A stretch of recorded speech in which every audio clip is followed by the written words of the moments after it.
अफगानिस्तानबाट उद्धार गरिएका नेपाली काठमाडौँ आइपुगे। बाँकी रहेका नागरिकलाई पनि तत्काल स्वदेश ल्याउने पहल गरिदिन सरकारसँग आग्रह।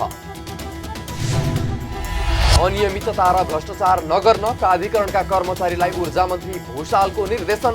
विद्युत लाइन भूमिगत गर्ने कामलाई तीव्रता दिने कार्यकारी निर्देशक घिसिङको प्रतिबद्धता। र झापास्थित गिरिबन्धु टी स्टेटको जग्गा सट्टापट्टा दिने ओली नेतृत्व सरकारको निर्णय कार्यान्वयन नगर्न संसदीय समितिको निर्देशन।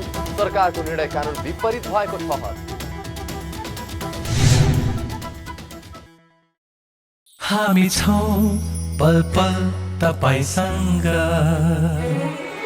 हिमाल पहाड तराईसँग, साथ छ हाम्रो बढ्ने कदमलाई। सलाम छ ती पोरखी हातहरूलाई, जिन्दगी सजाइदिन्छौँ हामी, हर सासको साथी बन्छौँ हामी। सुरक्षा अनि समृद्धि प्राण छ हाम्रो। आफू पनि बचौं, अरूलाई पनि बचाऊ। आजै नेपाल लाइफमा जीवन बिमा गरौँ। हामी हौं नेपाल लाइफ। नेपाल लाइफ, किनकि जीवन अमूल्य छ।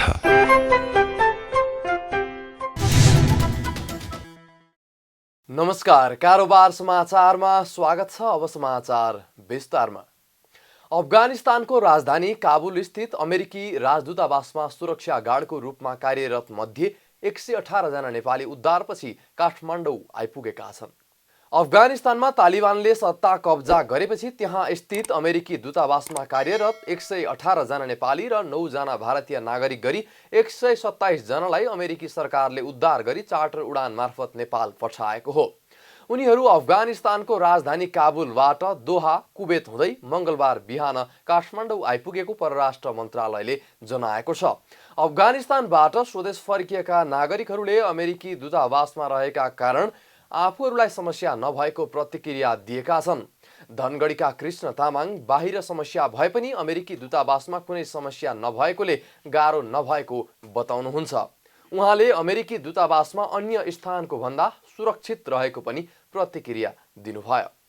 यो समस्या प्रब्लम थिएन हैन। अब बाहिर चाहिँ अब अरू छोटमोटोसँग अलिकति प्रब्लम थियो होला, तर हामी यो समस्या भएको कारणले गर्दा त्यहाँ हामीलाई सेफ थियो। त्यहाँ हामीलाई ग्रिन जोन भन्दै मिल्दैन, यहाँभन्दा हामीलाई त्यहाँ सेफ थियो। त्यसै गरी अफगानिस्तानमा 3 वर्षदेखि काम गरिरहेका र आजै स्वदेश फर्किएका अर्का नेपाली प्रकाश श्रेष्ठले बाहिरको अवस्था असहज रहेको बताउनुभयो।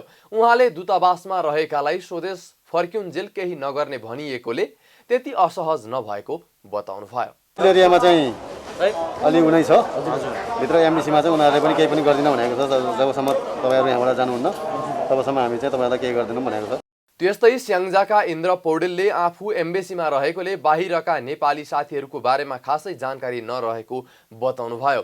उहाँले नेपाल सरकारले अफगानिस्तानमा रहेका नेपालीहरूलाई स्वदेश ल्याउने पहल गरिदिए राम्रो हुने बताउनुभयो। त्यहाँको अहिलेको अवस्था एकदमै दर्दनाक र सुन्नै नसकिने रहेको जानकारी दिनुभयो। त्यस्तो साथीहरूको बारेमा अब खासै त्यति जानकारी भएन हैन। अब हजुरले अलिकति पहल चाहिँ गरिदिनु भयो भने चाहिँ त्यो चाहिँ त्यसको लागि चाहिँ धेरै राम्रो हुन्छ। किनभने कतिपय त्यहाँ छन् भन्ने कुरा पनि, कोही किडन्याप भएको छ त्यस्तो भन्ने कुराहरू पनि आएको छ। अब त्यो आधिकारिक रूपमा मैले सुनेको छैन हैन।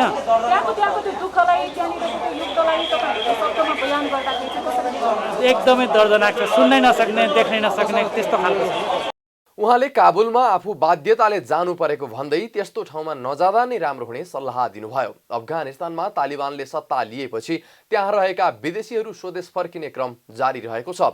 अमेरिकी दूतावासले उद्धार गरेर नेपाल फर्काएका 127 जनालाई नेपाली सेनाले क्वारेन्टाइनका लागि सामाखुसी स्थित राधास्वामी सत्सङ्गमा लगेको छ। त्यहाँ आरटीपीसीआर परीक्षणपछि क्वारेन्टाइनको अवधि सकिएसँगै उनीहरूलाई घर पठाउने सरकारको योजना छ। यता नेपाल सरकारले पनि अफगानिस्तानमा रहेका नेपालीलाई स्वदेश फिर्ता ल्याउन परराष्ट्र मन्त्रालयको मध्य एसिया, पश्चिम एसिया तथा अफ्रिका महाशाखाका प्रमुखको संयोजकत्वमा एउटा कार्यदल गठन गरेको छ। उद्धार प्रयोजनका लागि अफगानिस्तानमा रहेका नेपाली नागरिकको विवरण सङ्कलनका लागि कन्सुलर सेवा विभागको वेबसाइटमा अनलाइन दर्ता गर्ने व्यवस्था पनि गरिएको छ। अनलाइनमा आफ्नो नाम सहितको विवरण उल्लेख गरी दर्ता गर्न सम्बन्धित व्यक्ति वा परिवारलाई आग्रह गरिएको छ। वीर अस्पतालका निर्देशक डाक्टर प्राध्यापक भूपेन्द्र बस्नेतले पछिल्लो केही दिन यता कोरोना भाइरसका बिरामीहरू बढ्दै गएकोले अस्पतालमा बेडहरू भरिन थालेको बताउनु भएको छ। कोरोनाको तेस्रो लहरको तयारीको छलफलका लागि मंगलबार सिंहदरबारमा बसेको शिक्षा तथा स्वास्थ्य समिति अन्तर्गतको उपसमितिको बैठकमा निर्देशक बस्नेतले अस्पतालहरूमा कोरोना संक्रमितहरू बढिरहेकोले बेडहरू भरिन थालेको बताउनु भएको हो। उहाँले अस्पतालका आइसियु र सघन उपचार कक्षहरू कोरोना संक्रमितले बढी भरिएको बताउनुभयो। कोरोनाको तेस्रो लहरबाट बच्नका लागि वीर अस्पतालले 45 वटा कोभिड डेडिकेट आइसियु सञ्चालन गरिरहेको र अन्य 20 वटा आइसियुहरू 1-2 दिनमै चलाउने बताउनुभयो। उहाँले कोरोनाबाट बचाउनका लागि अन्य आवश्यक कुराहरू थप्दै जाने बताउनुभयो। अहिले 2200, 2600, 4000 एक दिन त 4900 सम्म भएको छ। हिजोको डेटा नै 3400 मा छ भनेपछि केस डेफिनेटली बढेको छ। केस डेफिनेटली बढ्दै गर्दाखेरि अस्पतालहरूको संख्याहरू अलिकति बढ्न थालेको छ, भरिन थालेको छ र खास गरी अब अस्पतालको आइसियु सघन उपचार कक्षहरू अलिकति बढी भरिएका छन्। 250 को क्यापासिटीको आजको दिनमा कोभिडको पेसेन्टको बेड छ। त्यसमा हाम्रो 45 वटा आइसियु चाहिँ कोभिड डेडिकेटेड आइसियु छ आजको दिनमा र त्यो कोभिड डेडिकेटेड आइसियु चाहिँ हामीले अरू एक्सपान्ड गरिरहेका छौँ। अर्को 20 वटा आइसियु चाहिँ 1-2 दिनमा नै चल्ने अवस्थामा सबै कुरा जडान भएको छ र अब आज चाहिँ हाम्रो 50 वटा जति के हुन्छ, 50 वटामा एटलिस्ट 20 वटा चाहिँ आइसियु र अर्को 30 वटा चाहिँ एसडियुलाई हाम्रो ठाउँ रेडी छ। निर्देशक बस्नेतले तेस्रो लहरको कोरोनाबाट बच्नका लागि सरकारले काठमाडौँ उपत्यकामा 14 वटा र हरेक प्रदेशमा एक गरी 21 वटा अस्पताल छुट्याएको पनि बताउनु भयो। कोभिड युनिफाइडको त्यहाँ एउटा सेन्ट्रल कमान्ड रुम छ। त्यो डब्ल्युएचओले फन्डिङ गरेर त्यहाँ अलिकति हाम्रो ह्युमन रिसोर्स पनि बसेको छ। कोभिड युनिफाइड अन्तर्गत चाहिँ हाम्रो कोभिड हेर्ने हस्पिटलहरू काठमाडौँको वीर हस्पिटल लगायत 14 वटा हस्पिटल अनि हरेक प्रोभिन्सबाट एक वटा गरेर 7 वटा हस्पिटललाई चाहिँ सरकारले अहिले तोकेको छ। निर्देशक बस्नेतले कोरोना संक्रमितको संख्या बढ्दै गइरहेकोले आवश्यकतालाई हेरेर निजी अस्पतालहरूसँग समन्वय गर्दै काम अघि बढाउने बताउनुभयो। ऊर्जा जलस्रोत तथा सिंचाई मन्त्री पम्फा भुसालले अनियमितता र भ्रष्टाचार नगर्न नेपाल विद्युत प्राधिकरणका कर्मचारीहरूलाई निर्देशन दिनुभएको छ। मंगलबार विद्युत प्राधिकरणको 36औं वार्षिक उत्सव समारोहलाई सम्बोधन गर्दै मन्त्री भुसालले आफूले भ्रष्टाचार विरुद्ध शून्य सहनशीलताको नीतिलाई प्राथमिकतामा राखेको भन्दै अनियमितता र भ्रष्टाचार नगर्न कर्मचारीहरूलाई निर्देशन दिनुभएको हो। कसैले भ्रष्टाचार गरेमा कठोर कदम चाल्ने उहाँको चेतावनी छ। भ्रष्टाचार विरुद्ध शून्य सहनशीलता र चेन अफ कमान्डलाई मैले सधैँ प्राथमिकतामा राख्ने गरेको छु। अनियमितता भ्रष्टाचार कहीँ कसैले पनि नगर्नमा निर्देशन गर्दछु। यदि कोही यस्ता गतिविधिमा संलग्न भएको भेटिएमा चाहिँ कठोर कदम चालिनेछ। मन्त्री भुसालले किसानलाई सिँचाइमा प्रयोग हुने विद्युत सहुलियत दरमा उपलब्ध गराउने पनि आफ्नो प्राथमिकता रहेको उल्लेख गर्नुभयो। उहाँले आगामी दिनमा वर्षायाममा विद्युत खेर जान नदिन र खपत बढाउनका लागि वर्षायाम र सुखायामको फरक विद्युत महसुल निर्धारण गर्ने निर्णय भइसकेको पनि जानकारी दिनुभयो। आगामी दिनमा वर्षायामको विद्युत खेर जान सक्ने अवस्थालाई मध्यनजर गरी आन्तरिक खपत बढाउने कार्ययोजनालाई प्रभावकारी रूपमा कार्यान्वयन गर्नुपर्दछ। यसलाई मध्यनजर गरी वर्षायाम र सुक्खायामको लागि फरक विद्युत महसुल निर्धारण गर्ने निर्णय सञ्चालक समितिले गरिसकेको छ। गत हप्ताको ऊर्जा मन्त्री भुसालले विद्युत प्राधिकरणले ग्राहकहरूलाई गुणस्तरीय सेवा उपलब्ध गराउन धेरै मेहनत गर्नुपर्ने र गुनासोहरूको तत्काल सम्बोधन गर्ने संयन्त्र बनाउने तथा वितरण संरचनाको स्तरोन्नति एवं विस्तार गर्नुपर्ने आवश्यकता रहेको पनि औल्याउनुभयो। कार्यक्रममा नेपाल विद्युत प्राधिकरणका कार्यकारी निर्देशक कुलमान घिसिङले विक्रमसम्म 2080 सालभित्र नेपालका सबै जनसङ्ख्यामा विद्युतको पहुँच पुर्याउने सरकारको लक्ष्य पूरा गर्ने गरी प्राधिकरणले काम अगाडि बढाएको बताउनुभयो। उहाँले महाराजगञ्ज वितरण केन्द्रका केही स्थानमा वितरण प्रणालीलाई भूमिगत गर्ने कार्य सम्पन्न भएको र कुलेश्वर, कीर्तिपुर, बानेश्वर, जोरपाटी र बालाजुमा वितरण लाइन भूमिगत गर्ने काम अगाडि बढेको बताउनुभयो। त्यस्तै ललितपुर, भक्तपुर, पोखरा र भरतपुरमा पनि वितरण लाइन भूमिगत गर्ने कामको प्रक्रिया सुरु भएको पनि जानकारी दिनुभयो। सम्म 2080 सालभित्र नेपालका सबै जनसङ्ख्यामा विद्युतको पहुँच पुर्याउने नेपाल सरकारको लक्ष्य पूरा गर्न प्राधिकरणले आवश्यक कार्य गरिरहेको छ। वितरण प्रणालीलाई आधुनिकीकरण गर्दै लैजाने योजना अनुरूप रत्न पार्क र महाराजगञ्ज वितरण केन्द्रका केही स्थानमा वितरण प्रणाली भूमिगत गर्ने कार्य पुरा भएको छ। पुलेश्वर, केतिपुर, बानेश्वर, जोरपाटी र बालाज्यू वितरण केन्द्रमा वितरण लाइन भूमिगत गर्ने कार्य अगाडि बढिसकेको छ भने ललितपुर र भक्तपुर समेतका वितरण प्रणाली भूमिगत गर्ने कार्यको ठेक्का सम्झौता भइसकेको छ। उपत्यका बाहिर पोखरा र भरतपुरमा पनि वितरण लाइन भूमिगत गर्ने कार्यको लागि ठेकेदार छनौट गर्ने कार्य अन्तिम चरणमा रहेको छ। कार्यकारी निर्देशक घिसिङले देशभर 3 फेज मिटरलाई स्मार्ट बनाउने कार्य अगाडि बढाइएको पनि बताउनुभयो। वितरण प्रणालीलाई स्वचालित बनाउने कामको पनि प्रक्रिया थालनी गरिएको उहाँले उल्लेख गर्नुभयो। सर्वोच्च अदालतले न्यायिक सङ्ग्रहालय स्थापना गरेको छ। नेपालको न्यायिक क्षेत्रमा प्रयोग भएका विभिन्न सामग्रीहरूको संरक्षण गर्नका लागि स्थापना भएको न्यायिक सङ्ग्रहालयको मङ्गलबार प्रधान न्यायाधीश चोलेन्द्र शमशेर जबराले उद्घाटन गर्नुभएको हो।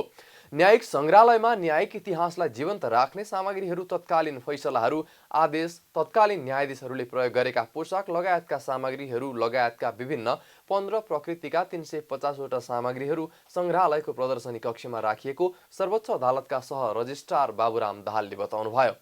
यस सङ्ग्रहालय न्याय क्षेत्रका विभिन्न व्यक्तित्व तथा विद्यार्थीहरूका लागि अध्ययनको केन्द्र हुन सक्ने उहाँले विश्वास व्यक्त गर्नुभयो।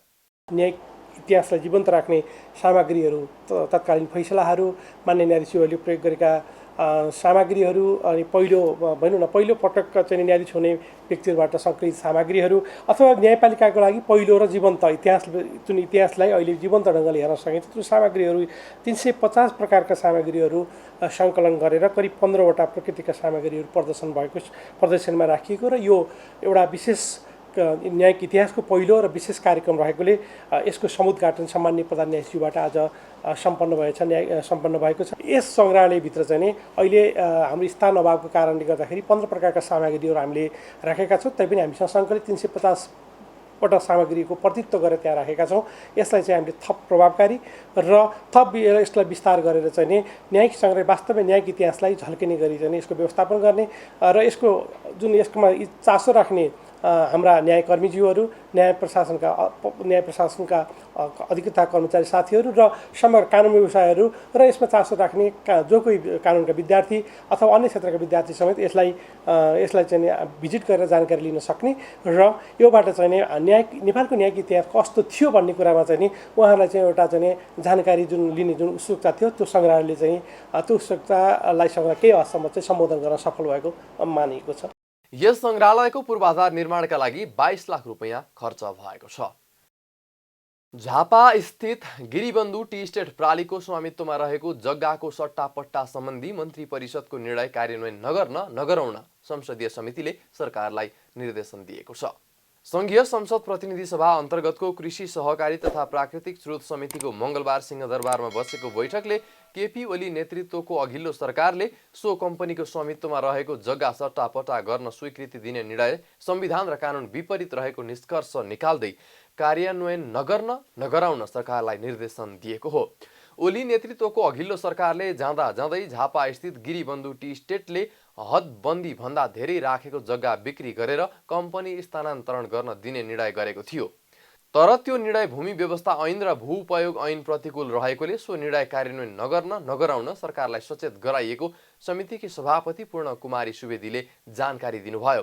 बैठकले नेपाल राज्यमा रहेको हदबन्दी भन्दा बढी जग्गाहरूको दर्ता, हक, स्वामित्व र भोग दर्ता श्रेष्ठता दुरुस्त अध्यावधिक व्यवस्थित रूपमा राख्नुपर्ने आवश्यकता औल्याउँदै कुन कृषि फर्म, उद्योग, प्रतिष्ठान, कम्पनी वा संस्थाको नाममा के कति परिणाममा प्रदेश, जिल्ला र पालिकाहरूमा हदबन्दी भन्दा धेरै जग्गा रहेका छन् सोको विस्तृत विवरण भदौ मसान्तभित्र पेश गर्न पनि भूमि व्यवस्था, सहकारी तथा गरिबी निवारण मन्त्रालयलाई निर्देशन पनि दिएको छ। हदबन्दी भन्दा बढी जग्गा राज्यको सम्पत्ति भएको स्पष्ट पार्दै समितिले ती जग्गाको सम्बन्धमा नीतिगत तथा कानुनी व्यवस्थाको पुनरावलोकन गरी संविधानको मूल्य मान्यता प्रतिकूल नहुने गरी सरकारले नै व्यवस्थापन गर्ने गरी आवश्यक मस्यौदा 3 महिनाभित्र तयार पारी समितिमा पेश गर्न पनि सरकारलाई निर्देशन दिएको समितिकी सभापति सुवेदीले जानकारी दिनुभयो। कानुनको उचित प्रक्रिया अपनाई हदबन्दी भन्दा धेरै रहेका जग्गाको संरक्षण गर्नु सम्बन्धित मन्त्रालय र पदाधिकारीहरूको कर्तव्य हो। कानुनले तोकेको भन्दा धेरै जग्गा अर्थात् हदबन्दीभन्दा बढीको जग्गा नेपाल सरकारको स्वामित्वको जग्गा हो। हदबन्दीभन्दा बढीको जग्गाका सम्बन्धमा नीतिगत तथा कानुनी व्यवस्थाको पुनरावलोकन गर्दै संविधानको मूल मान्यता प्रतिकूल नहुने गरी आवश्यक नीति निर्माण गरी सोको व्यवस्थापन नेपाल सरकारले नै गर्ने गरी उक्त जग्गाको व्यवस्थापन सम्बन्धमा आवश्यक मस्यौदा समिति समक्ष 3 महिनाभित्र पेश गर्ने गरी नेपाल सरकार भूमि व्यवस्था सहकारी तथा गरिबी निवारण मन्त्रालय निर्देशन गर्ने। बैठकमा भूमि व्यवस्था सहकारी तथा गरिबी निवारण मन्त्रालयका सहसचिव जनकराज जोशीले सो कम्पनीको स्वामित्वमा रहेको जग्गाको सट्टापट्टाका सम्बन्धमा भएका काम कारबाहीबारे समितिलाई जानकारी गराउनु भएको थियो। मङ्गलबार शेयर बजारमा सामान्य सुधार देखिएको छ। शेयर बजार मापन गर्ने नेप्से परिसूचक मङ्गलबार 0.23 अङ्कले बढेर 3160.31 अङ्कमा पुगेको हो। तीव्र उतार चढाव देखिएको बजारमा विकास बैंक, जलविद्युत र वित्त समूहको परिसूचकमा लगानीकर्ताहरू झुमिन्दा समग्र परिसूचकमा साथै कारोबार रकममा समेत सुधार आएको छ। विकास बैंक समूहको परिसूचक सबैभन्दा धेरै 292.73 अङ्कले बढेको छ। वित्त समूहको परिसूचक 141.77, जलविद्युत समूहको परिसूचक 116.93, उत्पादनमूलक समूहको परिसूचक 89.71, लघुवित्त समूहको परिसूचक 5.49 र लगानी समूहको परिसूचक 0.07 अङ्कले बढेको छ। बाँकी सबै समूहको परिसूचक घटेको छ। दिनभर कुल 221 कम्पनीको 3 करोड 6 लाख किता सेयर 18 अर्ब 20 करोड रुपैयाँ बराबरमा भएको छ। जसमध्ये अपी पावरको सर्वाधिक 86 करोड 38 लाख रुपैयाँ बराबरको सेयर किनबेच भएको छ। सर्वाधिक कारोबार गर्ने दोस्रो र तेस्रो स्थानमा पनि जलविद्युत कम्पनी नै रहेका छन्। आज 14वटा कम्पनीको सेयर मूल्य बढेर सर्किट लागेको छ। कारोबार समाचारमा अब सुन चाँदी र विदेशी विनिमय दर सम्बन्धी जानकारी।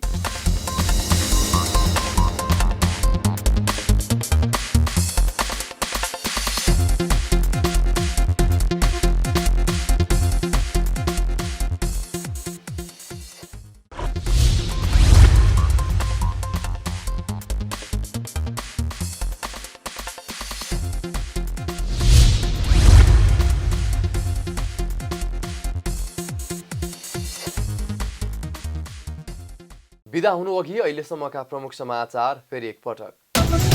अफगानिस्तानबाट उद्धार गरिएका नेपाली काठमाडौँ आइपुगे। बाँकी रहेका नागरिकलाई पनि तत्काल स्वदेश ल्याउने पहल गरिदिन सरकारसँग आग्रह। अनियमितता र भ्रष्टाचार नगर्न प्राधिकरणका कर्मचारीलाई ऊर्जा मन्त्री भूषालको निर्देशन। विद्युत लाइन भूमिगत गर्ने कामलाई तीव्रता दिने कार्यकारी निर्देशक घिसिङको प्रतिबद्धता। र झापा स्थित गिरिबन्धु टी स्टेटको जग्गा सट्टापट्टा दिने ओली नेतृत्व सरकारको निर्णय कार्यान्वयन नगर्न संसदीय समितिको निर्देशन। सरकारको निर्णय कानुन विपरीत भएको ठहर। कारोबार समाचार सकियो। हामीलाई बिदा दिनुहोस्।